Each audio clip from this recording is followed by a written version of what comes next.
ఖమ్మం జిల్లా తల్లాడ మండలం నూతనకల్ గ్రామం ఎస్సీ కాలనీ సమీపంలో కూలీలతో వెళ్తున్న ఆటో ప్రమాదానికి గురై పల్టీ కొట్టింది. ప్రధాన రహదారిపై కోతుల గుంపు అకస్మాత్తుగా రావడంతో ఆటో డ్రైవర్ బ్రేక్ వేయడంతో ఈ ప్రమాదం జరిగినట్లు సమాచారం.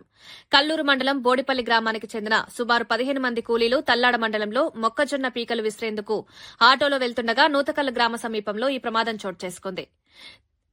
డ్రైవర్ వాహనాన్ని అదుపు చేయలేకపోయాడని స్థానికులు తెలిపారు. దీంతో ఆటో అదుపు తప్పి పల్టీ కొట్టింది.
ఏమైందమ్మా?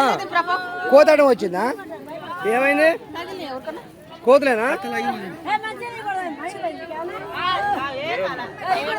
ఏం కాదు ఇక్కడ రోడ్డు మీద పడ్డారులే.